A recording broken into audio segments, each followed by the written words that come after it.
O massacre do Hamas contra Israel deixou muitos brasileiros desesperados. E alguns deles viveram momentos de terror, mas conseguiram escapar. No entanto, há quem ainda não tenha sido encontrado. A gente vai acompanhar em detalhes agora na reportagem do David de Tarso. Hanani Glaser, de 24 anos, estava numa festa rave brasileira quando começaram os bombardeios. Ele chegou a fazer um vídeo postado nas redes sociais dizendo que tinha conseguido abrigo em um bunker assim que os mísseis foram disparados. Hanani Glaser estava com a namorada e alguns amigos. Todos foram para esse bunker onde ele gravou o vídeo. Mas, segundo as informações, terroristas chegaram no local atirando e muitos correram. Foi aí que Hanani se perdeu do grupo. A namorada e os amigos conseguiram se salvar. Agora, eles estão em contato com Itamaraty em busca de informações. Nós conversamos com Abrão Costa e Yonatan Davi, que vivem na mesma cidade do jovem desaparecido em Tel Aviv, em Israel, e são amigos dele. Eles afirmam que conversaram com Hanani enquanto a festa estava sendo realizada. Fui uma das últimas pessoas a falar com Hanani por telefone. Ele ligou para mim da festa e disse até então que estava tudo bem, mas era de noite. E aí eu vi os stories dele no Instagram e ele postou que estava sendo atacado e que ele estava no bunker. Desde então não atende ligações e sumiu. Tá todo mundo aqui com as mãos atadas, porque muita gente foi raptada, muita gente também foi assassinada, sem nenhum fim lucrativo, sem a troco de nada. Então ninguém sabe exatamente o que vai acontecer, tá sem notícias. Foi muito surpreso. A polícia não quer liberar informações também. Antes disso tudo acontecer, Hanani Glaser, que é natural de Porto Alegre, no Rio Grande do Sul, fez postagens mostrando que diversas pessoas participavam da festa realizada próxima à região da faixa de Gaza. Num áudio enviado por uma amiga do jovem, ela também relata que sofreu momentos de terror ao sair da festa. A moça afirma que o veículo em que eles estavam foi alvejado pelos integrantes do grupo Hamas. Eu fui com os amigos, ele foi com a namorada dele. A gente se encontrou lá, começou os terroristas começaram a jogar mísseis. A gente começou a ver mísseis na festa. E aí a gente resolveu sair, porque a gente tava com muito medo. A gente resolveu pegar o carro e ir embora. E teve uma galera que resolveu ficar, o Hanani resolveu ficar, ele ficou com a namorada. E uma amiga minha também ficou, a gente foi embora. No caminho pra casa, a gente viu vários carros voltando na direção contrária e começaram a falar: corram, terrorista, terrorista. A gente se enfiou num beco. E aí tinha muitos terroristas que começaram a atirar no nosso carro, que a gente tava muito, atirar muito, assim. Daí a gente tava desesperado, a gente abriu a porta do carro, se jogou no chão, ficou deitado no chão, e os soldados atirando de volta atrás, e os árabes terroristas atirando na gente, no nosso carro, deram mais de 200 tiros no carro e não pegou em ninguém, assim. Jogaram uma bomba do nosso lado. Eu não sei, foi um milagre que a gente não morreu. Daí depois esses terroristas foram até o lugar da festa, onde o Hanani ainda estava. Aí eu tô sabendo por algumas pessoas, porque a gente se separou, a festa era enorme, eu não tô ligada do que aconteceu. A rave em que todos esses jovens estavam é a Universo Paralelo, um evento brasileiro tradicional de música eletrônica. Inclusive, a festa teria a participação do DJ Juarez Petrilo, pai do DJ Alok. Bom, e ainda falando sobre as providências adotadas pelo governo brasileiro, a gente confirma a informação, está prevista para hoje a reunião de emergência convocada pelo Brasil, que é o atual presidente do Conselho de Segurança da ONU, para tratar justamente dos ataques a Israel. A Paula falava sobre isso, né? Ontem, logo depois das primeiras notícias, das primeiras informações do ataque, por volta das 10 horas da manhã, foi divulgado um comunicado do Ministério das Relações Exteriores que falava da convocação de uma reunião de emergência do Conselho da ONU pelo Brasil, atual presidente, e vem a confirmação, essa reunião já vai acontecer hoje, nesse domingo, às 4 horas da tarde, pelo horário de Brasília. Nelson Kobayashi, na sua opinião, Koba, é uma providência adequada? É necessária a convocação do Conselho de Segurança da ONU e é possível esperar soluções práticas, medidas bem-vindas que ajudem na solução desse conflito, Koba? Olha, Vitor, medida que se espera, uma medida necessária. O Brasil, na condição de presidente do Conselho de Segurança da ONU, é uma presidência rotativa, né? Até porque o Brasil não é membro permanente, ele tem que tomar essa iniciativa porque é algo de grande repercussão e que envolve a geopolítica mundial, global, né? A questão é o que pode ser feito diante dessa reunião do Conselho. A gente precisa se lembrar que tem 5 membros que são membros permanentes e que eles têm poder de veto, ainda que todos os outros decidam por determinada medida. Se um destes 5 mais importantes, os membros permanentes, vetar, a medida ela é revogada, ela não vai adiante. E aí a gente tem membros de diferentes perfis, os membros permanentes. A gente tem os Estados Unidos, por exemplo, e a gente tem a Rússia, ou seja, cada um estaria em um dos lados deste conflito. Rússia e China, por exemplo. China também faz parte dos membros permanentes. A gente precisa se lembrar que a Rússia tem uma participação importante nesse contexto, porque a Rússia está em um estado de guerra contra a Ucrânia e tem ali um auxílio, inclusive de material bélico do Irã. E o Irã é inimigo declarado de Israel, inclusive já manifestou apoio ao Hamas, veja só.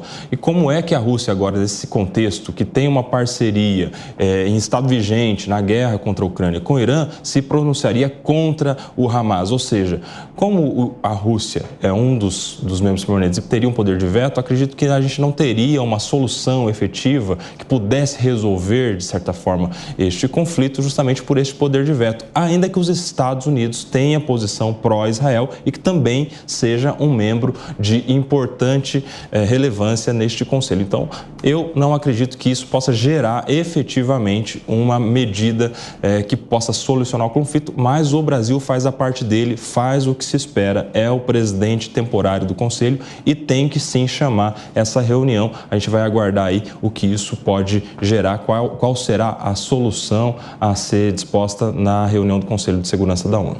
A gente inclui nessa conversa também o professor Marcos Vinícius, que está por Skype aqui com a gente no Jornal da Manhã de hoje, participando dessa conversa, dando esclarecimentos para a gente também. Professor, essa convocação do Conselho de Segurança da ONU é uma convocação assertiva? O que pode sair dessa reunião hoje? Muito bom dia, seja bem-vindo. Bom dia, isso foi uma iniciativa muito importante de Malta, que foi seguida depois pelos Emirados Árabes Unidos. E a ideia é justamente trazer aí, ainda não se sabe, não sei se confirmou a presença dos embaixadores de Israel e da Palestina na reunião, mas é justamente para trazer à luz a importância de se conversar a respeito disso, para que se chegue aí a uma solução mais rápida possível do conflito. Nós não sabemos se vai durar 10 dias, um mês, coisa parecida, mas o grande temor nessa história toda, Paula, é que isso de alguma forma se alastre para outros lugares, né? Hoje nós já vimos ali uma atuação do Hezbollah na questão ali do sul do Líbano, e o grande medo é que você tenha também uma nova fronte de guerra acontecendo ali no West Bank. Então, você tem esta possibilidade de alguma forma isso se alastrar, o que seria extremamente complicado, porque você teria 3 campos de batalha e aí seria uma coisa muito complicada para Israel lidar com os 3 ao mesmo tempo. E, professor Manuel Furriela, que está aqui conosco no estúdio também, participando dessa nossa cobertura. O que espera, professor, dessa reunião do Conselho de Segurança? Será que pode haver divergências, discussões mais acaloradas ou não? A tendência é de uma manifestação unânime, em consonância àquilo que a gente já acompanhou das principais potências europeias e dos Estados Unidos, lamentando as mortes, prestando condolências às vítimas dos ataques e cobrando soluções mais efetivas. Vou começar com o senhor, professor Marcos Vinícius. Espera essas discussões mais acaloradas ou o tom deve ser bastante protocolar e de unanimidade e de unidade, professor? Eu acredito que você sempre vai ter ali uma série de manifestações com relação à situação difícil que você tem dos palestinos, e é uma realidade que você tem ali, tanto na faixa de Gaza como no West Bank, uma situação complicada para os palestinos que vivem ali isolados e vivem numa situação difícil nas condições humanas que têm. Mas nós também entendemos que a própria existência do Estado palestino não pode coexistir com a ideia de você fazer uma negação da existência de Israel. Então, é necessário que estes dois lados, de alguma forma, se conciliem. Mas você acrescenta a isso, Vitor, a questão religiosa, e aí você complica ainda mais essa situação toda. Mas o fato é de que a posição do Conselho de Segurança das Nações Unidas e dos países membros das Nações Unidas é sempre condenar todo e qualquer tipo de violência, justamente porque isto gera e vai contra o espírito da Carta de São Francisco, que é justamente você ter aí os mecanismos de assegurar a paz no mundo. E nós sabemos que esse tipo de atuação é complicada pelos dois lados, e nós vamos ver aí, e temos visto já a quantidade de civis que têm sido afetados e que têm morrido em razão dessa situação toda. Então, o debate sempre tende a ser acalorado no Conselho de Segurança, porque você vai ter aí os dois lados da moeda, e que vem numa discussão histórica que se estende aí desde 1948. Então, o debate acalorado não significa, infelizmente, que uma solução vai ser encontrada.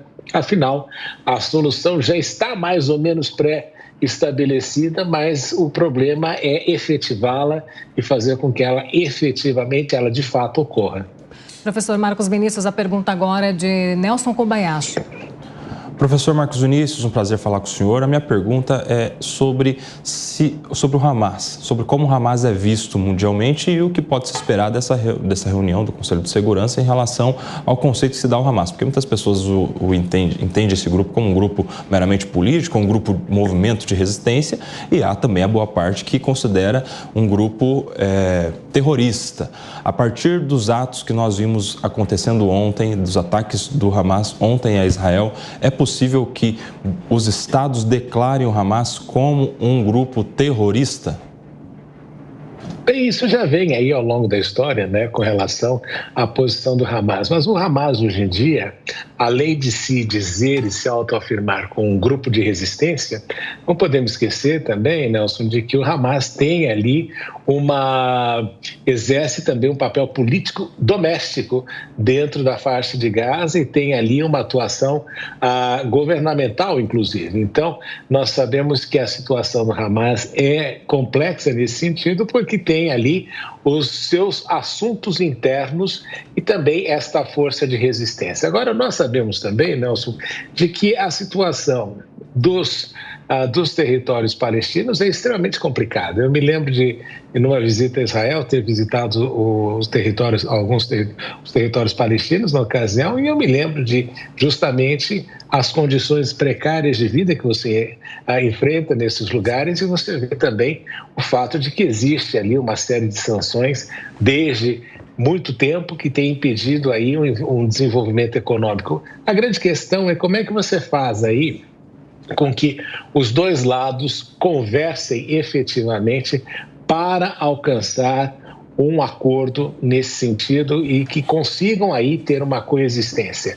E obviamente que você vai ter ali, enquanto os países adotarem essa ideia, a negação da existência de Israel como um Estado, fica muito difícil que o diálogo avance. Então é necessário que estes grupos, tanto Hamas como Hezbollah, ou até mesmo o próprio Irã, de alguma forma entendam de que esta situação não é conveniente para ninguém, afeta o Oriente Médio como lugar para investimentos, afeta o Oriente Médio como lugar para a vida dos seus próprios cidadãos, mas o grande problema que a gente notou, e isso foi noticiado aí, você vê que existe um cansaço da população que mora na faixa de Gaza com relação a panela de pressão em que se encontra. E isso, para quem conhece e para quem já visitou ou qualquer um dos territórios palestinos, isso é evidente de que alguma hora essa panela de pressão estoure e saia esse tipo de consequência. Então, você classificar o Hamas como um grupo terrorista ou como qualquer outro tipo de forma, não vai implicar necessariamente uma melhoria da situação. O que é importante aí é que, de alguma forma, o mundo compreenda a necessidade de conversar a respeito disso e encontrar uma solução de paz. Professor Marcos Vinícius de Freitas, que segue conosco aqui nessa cobertura. A gente já volta a conversar na sequência, professor. Agora, 9h.